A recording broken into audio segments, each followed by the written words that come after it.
My name is Nancy Michele, and today I'm really excited to talk to you about a topic that I've heard multiple times with different leaders. And so I thought this would be a great time to share it. And it's money may get them in the door, but it's leadership that will keep them. And I hear frequently leaders, business owners say to me, they're getting paid well. What else is it that I need to do? And it's really around your leadership style. My name is Nancy Michele, and I am a leadership communication coach, and I'm here to help you empower difficult people to be high performers and motivate your team to create winning teams in your organization. So let's chat about what is going on right at the moment. We are currently in a time of the great resignation. And we have seen, especially over the last year and with COVID, lots of people resigning and stepping back in the work or taking on other opportunities. So what do you do? How do you do it? So let's first talk about money. As an organization and as a leader, money often entices us into a new job, a new promotion, maybe going to work to another place. And so as organizations, it's really important that you maintain a competitive wage for your staff. But here's the thing, raises, financial promotions actually through studies have only shown that they have a very short-lived experience and motivation in staff.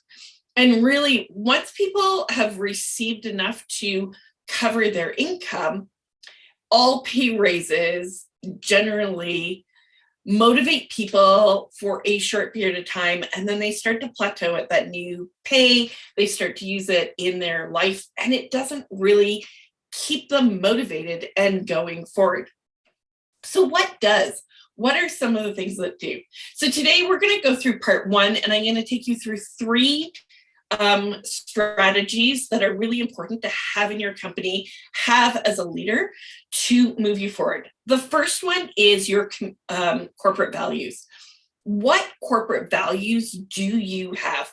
As a company, have you determined what the values are? When you have values, it helps people relate better to the company, to the mission of the company, when there is a clear alignment of values. The other thing that's really important from a values perspective is that as leaders, as business owners, you need to be living and breathing those values every day. Because once a leader starts to sway from the values, people start to lose trust, lose validation that you are acting appropriately and behaving in a line with the company that they want to work for. So people like to have leaders who are very consistent in those values and consistent with those values in relation to the greater organization. This will also help create the culture that you want in your organization when you as a leader show up with consistent corporate values. The next thing is around our communication style. So there are multiple ways that we can communicate. We can communicate using energy and excitement. So using more an emotive channel. We can communicate by clear, calm, asking questions back and forth.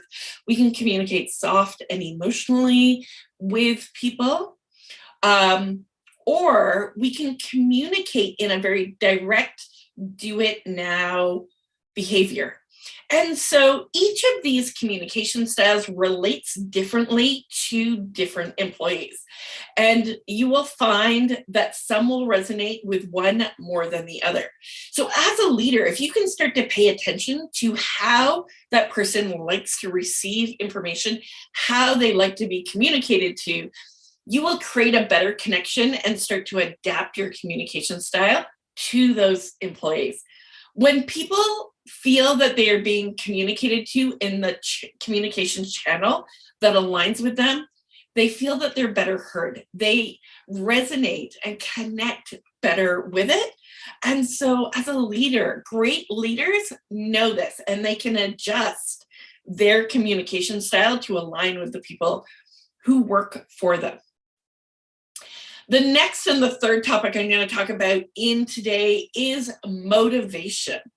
And so what motivates us as leaders may not motivate other people as employees. And so we've already kind of discounted why money isn't a motivator, but motivation comes from a deep desire within us related to our psychological needs. And you can learn motivation, interestingly enough, through people's speech patterns. And actually, the speech patterns more aligned with their drivers or what is causing them stress. And once you start to learn the ability to recognize speech patterns, you can recognize and offer opportunities of motivation through psychological needs to different employees. And so some employees, I actually saw a post on this yesterday, where the woman was sitting with her laptop underneath her desk, and she was in a very open office space.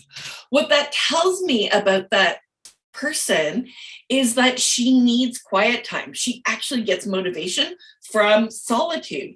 And so her going under her desk to work provided her a space of solitude. So with some employees, it's like, is there a space that they can go and work in the office, maybe take their computer, work in a small conference room, whatever it is that allows them a place to kind of regenerate and move forward.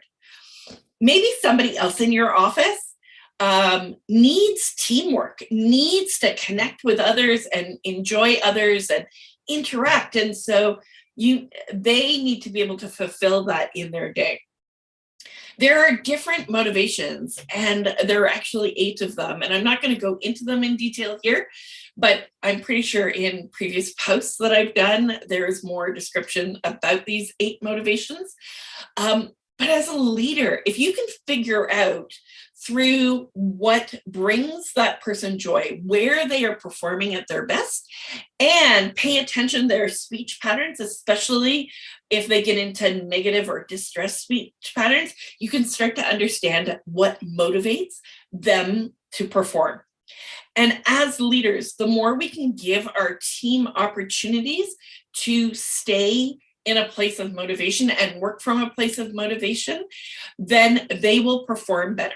And when people are motivated and feel that they are being included in communication and aligned with the values, you will start to see that people have a desire to stay. They won't necessarily go looking for work outside the corporation. So that is the first part. On Thursday, I'm going to do another live. I'm going to do 3 more topics around leadership and business owners on how to keep your employees so that you can continue to have the strong, positive workforce that you have. My name is Nancy Michele. I am a leadership communication coach here to support you in achieving great results with your team. Thank you very much for your time today. I greatly appreciate you and wish you the best of luck. Cheers.